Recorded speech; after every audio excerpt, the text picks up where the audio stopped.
Have you ever gone out with guys that cook? Oh, I love men who cook. What? How come? God, that's so sexy. I cook every day. I have to cook 3 meals for my children. There is nothing better than I have this big, beautiful kitchen than having a man cook me a meal in my kitchen. And I am so forgiving about whether the steak is burnt or the chicken was overcooked or whatever it is. I'm just so appreciative that someone took the time to go shopping, prepare, and cook me a meal. Right on. So, gentlemen, learn how to cook. It sets you apart. It gives you distinction from other guys. Absolutely. Right on. Thank you. You're welcome, Luke. Janet, what are the pros of confidence in men? Pros of confidence in men is there's a comfort level in women when you're with a confident man. We relax and we enjoy someone else's company a lot more when somebody else is willing to ask the questions.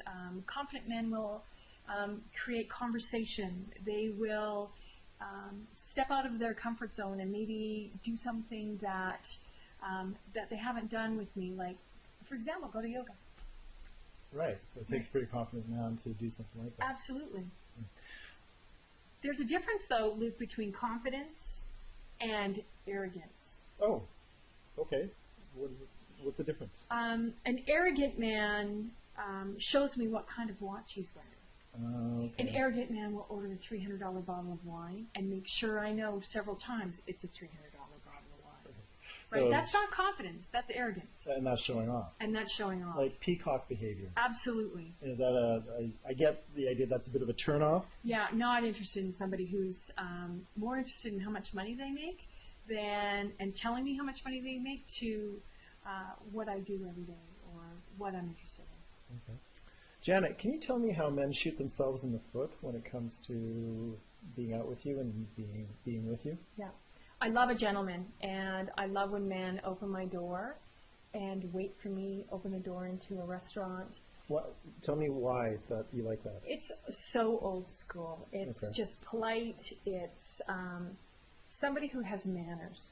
That I love that. So if I go out with somebody and they're already in the car and their car's in reverse and I'm wearing high heels and I'm barely getting in, no patience for that. Right. I really am not a huge fan of that. So what that's really telling me is that they're being considerate of you and they're actually contemplating your well-being and whatnot. Absolutely. And therefore you'll feel safer with them and you'll feel like you want to be closer to them. And that they actually want to be with me. Right. Right? That they're waiting for me and they want to be with me.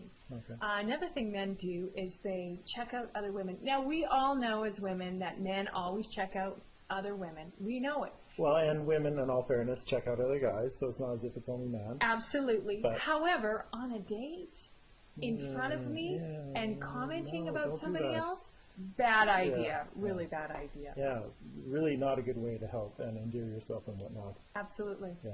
So, can you think of other ways how guys don't help themselves on dates? Again, communication, not following up. If you like somebody, don't wait that 3-day rule. Send them it was a great date. There's nothing better than I enjoyed your company, it was a great date, looking forward to you. All these old rules about waiting 3 days or waiting 5 days. No, it's if you like somebody, you know what, and you found someone who's good, figure out how to keep them. Right. How do you know if a guy's into you? Oh, that's easy. The way they look at you, the way they touch you, usually because they call you back. Okay. Mm-hmm. That's a big thing. That's a big thing is communication. If they're not calling you, they're just not that into you. Right. Mm-hmm. Just not into you. Janet, when I talk to men about their apprehension of approaching women, they give me a few reasons why they don't want to do it. And the thing that comes up quite often is that they think women are just waiting to shoot them down. Not true. Not true. It's all in how you approach a woman. If you're going up with some cheesy pickup line and looking to get instantly laid, of course we're going to shoot you down. Right. It really is about how you approach somebody. A compliment, I saw you from across the room, I felt a chemistry with you, are you single, like, you know, something lovely versus a drunken, slurry... Condescending, yes. That's sexualizing you, that just wants to treat you like a sex object. Absolutely. Right, makes a lot of sense. Okay. There's a some myths out there that men have that women are only interested in guys with money. What do you have to say about that? Well, for me, it's not true. I mean, money does bring happiness. I don't think so. It makes life more comfortable, for sure. Am I interested in somebody with money? No, I'm interested in somebody who has their own life, who creates their own money and creates their own wealth. That's different than me interested in, I'm not looking for a free ride, or I'm not looking for someone to take care of me. And I don't want to have to take care of another guy. Right, right. So why do you think that there are some women out there that are looking for guys with money? What do you think that's about? Scarcity, right? It's maybe coming out of their last relationship. Maybe they've lost a lot of money in a divorce, or a boyfriend-girlfriend splitting up. And maybe there are some women who are looking for rich men, but those aren't the women we want anyways. Right. Those are not good choices. Not good choices. Janet, you, as a woman, have a lot of female friends. Yes. And something I hear on a regular basis is that women are saying there's no good guys. There's no single good guys. That's right. So we have all these guys that are looking to meet women, and all these women that are looking to meet guys. What the hell's going on? Where's the disconnect? Why is that going? So where do women hang out? Where are they gathering? Well, we're not in pubs and we're not in bars, and if we do go to a pub or a bar, we're there to behave badly with our other girlfriends. So we're not looking for long-term relationships in a bar. I always go to where my peeps are, or I find great men in places like the yoga studio, right? I'm in a room full of 35 women, usually 15 or 20 of them are single, and there's 3 or 4 guys. It always surprises me that there are not more men there. The other place is we're working out. We're at the leisure centers and the health clubs, and we're riding our bikes, and we're running on treadmills. A very good place to meet people. So the thing that you really need to take out of this is that if you want to meet women, you have to go where the women are. And you have to get out of your comfort zone. You can't be happy with just being around where other guys are, because that's not going to help.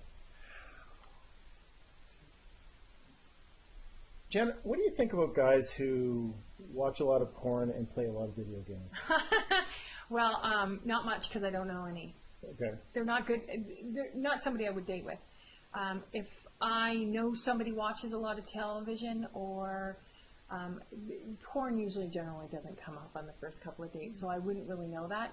But I'm not interested in a couch potato, and I want someone who has a little bit of an adventure and is willing to try something new.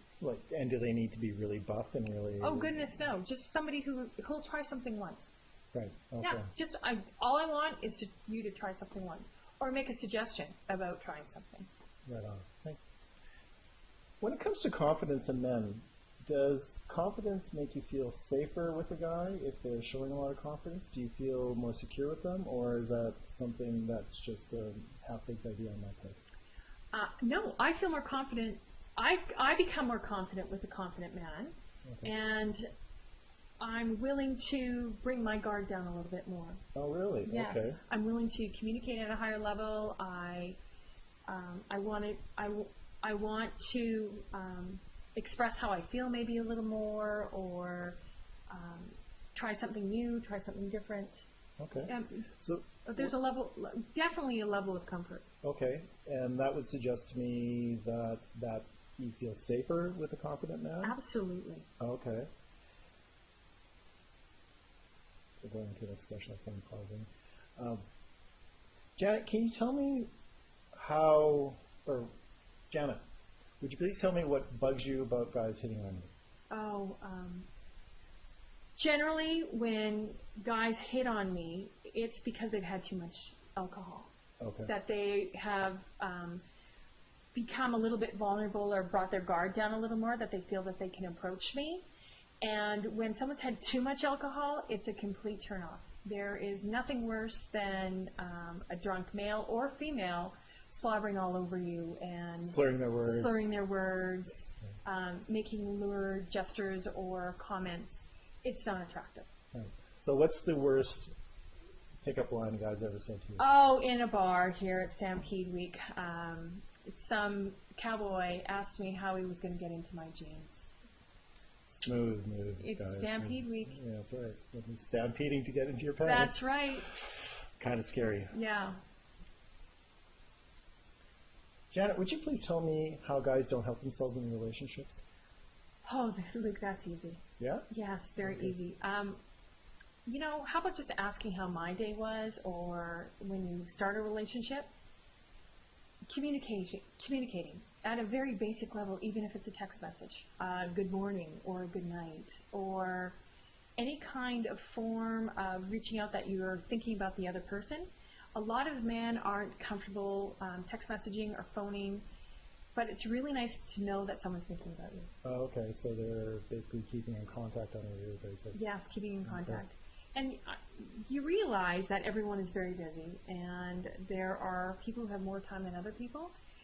To kind of set out the guidelines at the very beginning, like if you're a lawyer and in court every day and you can't be communicating, it's a really good idea to make sure that that person who you're interested in knows that.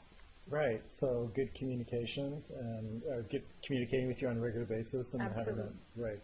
That makes sense. Setting out some ground rules at the very beginning about what you like and what you don't like, or what is important to you. So if it's important to me that I hear from somebody every day, it's my responsibility to say, hey, you know what? I'd like to hear from you every day. And whether that's by text message or phone call or an email. Because no one likes to read other people's minds, because that's just crazy making in a lot of ways.